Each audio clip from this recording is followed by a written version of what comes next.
Ethan was a young medic who traveled with a small group of explorers. They had crossed mountains and rivers looking for new places to build a safe home. The land was wild, full of danger, and many times the group had faced battles with rival tribes. Ethan was not a fighter. He carried no sword, no shield. His hands were trained to heal, not to harm. One evening, after a long march, he heard cries from beyond the trees. The sound was not from his own group. It was a call of pain, a voice broken by fear. Ethan followed the sound, his bag of tools hanging by his side. He moved past the heavy branches until he found a scene he could not turn away from. On the ground lay a woman dressed in silver and deep blue armor. She was strong and proud, yet blood ran down her arm, and her breathing was weak. Around her, broken spears and fallen men marked the signs of a fight. Ethan's first thought was to turn back, for she was not of his people, but his heart did not allow it. He knelt beside her and opened his bag. The woman's eyes opened just slightly, watching him. Her lips moved, but no words came. Ethan pressed his hand to her wound and worked quickly. He used bandages and a small vial of healing liquid his group had made. Slowly, the bleeding stopped, and the woman's breath grew steady. She did not push him away. Instead, her gaze followed every move of his hand. Hours passed before she could sit up. Ethan stayed close, offering water. She drank, then looked at him with eyes sharp as steel. Without warning, she leaned forward and bit his hand. Not a deep wound, but enough to shock him. Ethan pulled back in surprise, staring at the mark on his skin. He thought it was madness. He thought she had lost her mind. But she spoke, her voice soft but firm. "You healed me. Now you are bound." Ethan had no idea what she meant. Before he could ask, shadows moved among the trees. Men in armor, the same as hers, rushed to her side.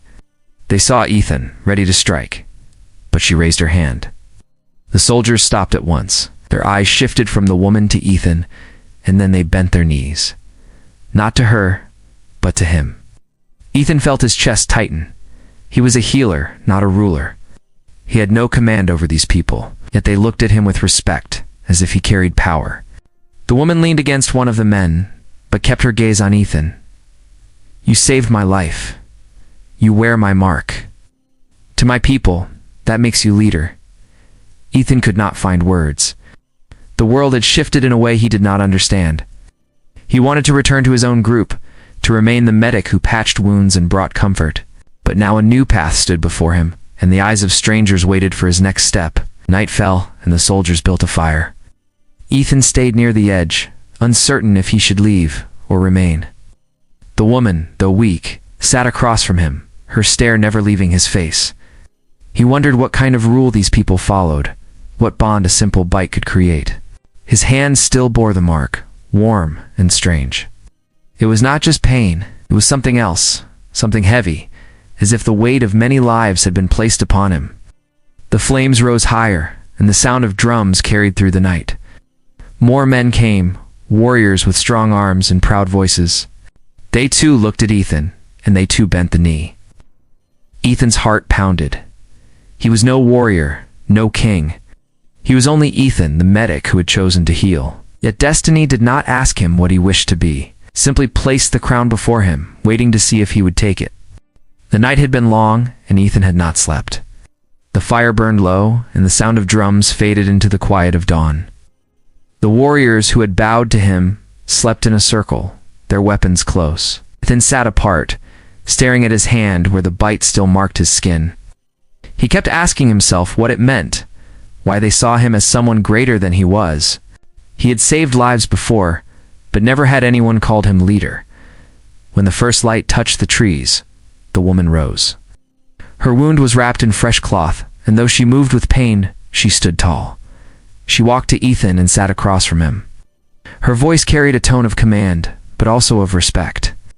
"My name is Clara. I am queen of these people. You healed me. You carry my mark. To us, that means you are now bound to me." Ethan frowned. He wanted to argue, to explain he was just a medic. But before he could speak, several of her men approached. They knelt and spoke words Ethan could not understand, but their eyes stayed fixed on him. Clara translated with calm certainty. "They say you are now their guide. To them, you are chosen." Ethan shook his head. "I am not a guide. I heal. That is all I know. Clara's gaze was steady. Healing is more powerful than you think. A sword may end a life, but a healer decides who lives to fight again. They see strength in that. They see power. You may not believe it, but they do. The word struck him, though he did not want them to.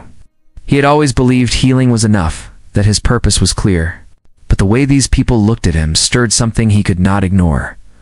Later that day, the group moved. Clara's men guarded the path, their steps firm and heavy. Ethan walked beside her, unsure of where they were going.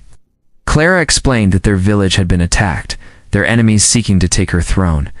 She had been wounded in the battle, and without Ethan she might have died. That was why the bond mattered. His act had not only saved her, but it also saved her people's hope. As they neared the village, Ethan saw smoke rising in the distance. The wooden gates stood tall, but the marks of war scarred them. Inside, men and women gathered, their faces worn but proud. When Clara entered, they cheered weakly, their voices tired yet filled with relief. When their eyes turned to Ethan, the noise grew softer, then stronger again, as whispers spread. They pointed at him, some even bowed. Ethan felt his stomach tighten. He had not asked for this. He did not know how to carry it. Clara raised her hand, and the crowd grew silent. She spoke with strength, telling them how Ethan had healed her when no one else could, how he now bore her mark.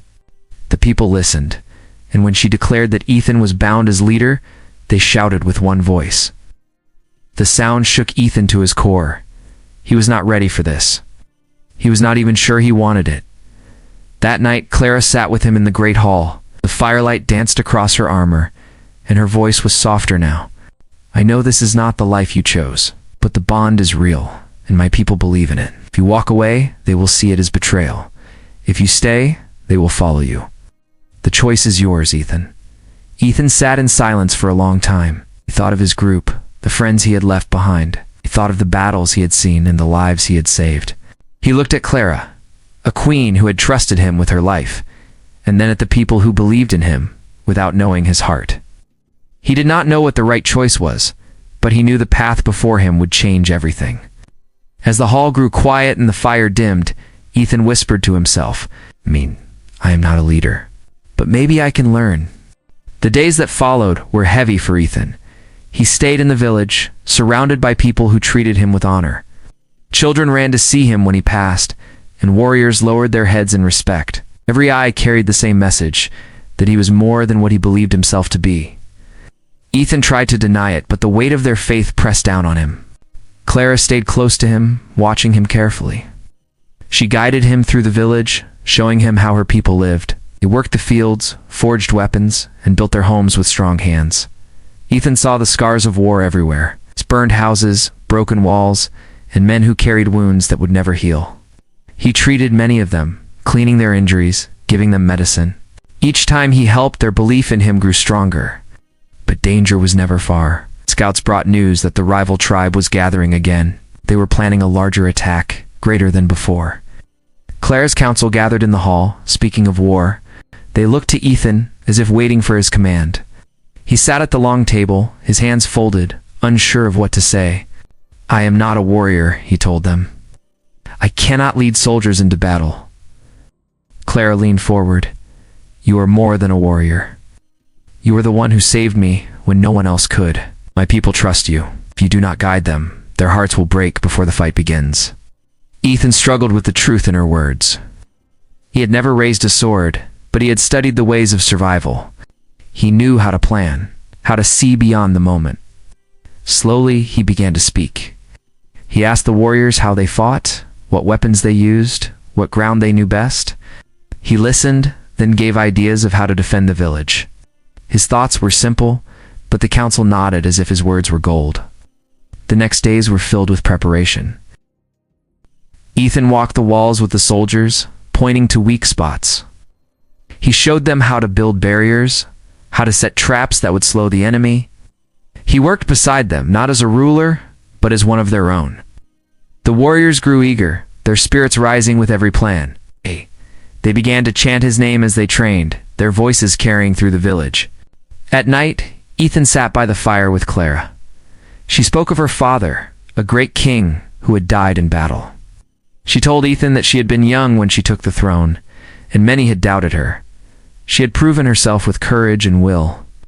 Leadership is not about wanting power, she said. It is about carrying it when no one else can. Ethan listened, feeling the truth settle in his heart. He did not want this burden, but he could not turn away from it either. Clara's eyes held a fire that reminded him of why he had saved her, not just because she was in need, but because something in her demanded it. When the day of the attack came, the village was ready. Warriors lined the walls, their weapons sharp and their voices steady. Ethan stood with them, his heart pounding. He held no sword, but his presence alone gave them strength. Clara stood at his side, her armor shining in the sunlight, her voice carrying commands with power. Ow! The enemy came with cries and drums, their numbers great. They rushed across the field, but the traps slowed them. The walls held firm. Ethan shouted directions, telling the warriors where to strike, when to fall back, when to push forward. His mind worked faster than his fear, guiding the battle with clear vision. Hours passed and the fight raged on. The enemy pressed hard, but Clara's people did not break. They fought with heart, fueled by Ethan's calm voice and steady hand.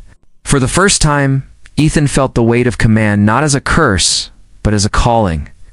He saw that leadership was not about being the strongest with a blade, but about giving strength to others. When the sun dipped low, the enemy began to retreat. Clara's warriors raised their weapons and shouted in triumph. The village was safe, at least for now. Ethan stood on the wall, breathing hard, his hands trembling. He had not lifted a weapon, but he had led them through fire. Clara placed her hand on his shoulder.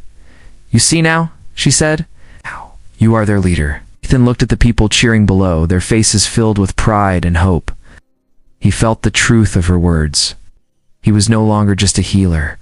He was something more, something greater, though the path ahead was still uncertain. The village had won the first battle, but Ethan knew it was not the end.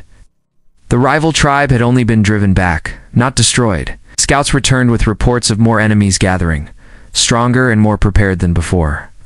Fear began to spread through the village, but when people saw Ethan, their fear turned into hope.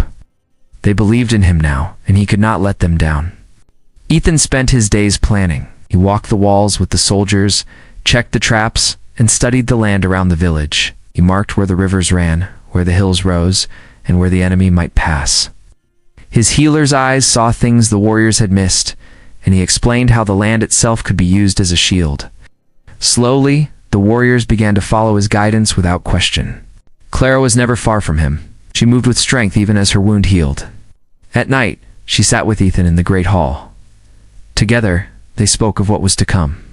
"This fight will be greater than the last," she said. "If we lose, my people will fall. If we win, they will rise stronger than ever. And they look to you to guide them." Ethan nodded but spoke with honesty. "I never asked to lead. I am still a healer. I save lives, I do not take them." Clara's eyes softened. "And that is why they follow you. You do not crave power. You give them something rare. You give them hope." The day of battle came sooner than they expected. The rival tribe marched at dawn, their numbers filling the horizon. Drums thundered and banners waved above their heads. The ground shook as they advanced. Clara's warriors stood ready, but even the strongest among them felt the weight of fear. Ethan stood before them, his voice steady, though his heart raced. "You fight not for glory," he told them, "but for your homes, for your families, for the people who cannot hold a sword. You are their shield. Stand strong, and you will not fall." The warriors roared with pride, raising their weapons high. Clara stepped forward beside him, her armor shining, her voice ringing out like steel. "We fight together. We do not break. We do not run. With Ethan we will not lose." The enemy struck with fury. Arrows darkened the sky, and the walls shook under the weight of the attack. Ethan shouted orders, guiding the defenders to hold their ground. When the gates were pressed, he directed hot oil to be poured, driving the enemy back. When ladders rose against the walls, he sent men to push them down. His mind worked with calm precision, every choice saving lives. Clara fought in the thick of battle, her sword flashing as she cut through the enemy. Ethan watched her, seeing the strength of her spirit.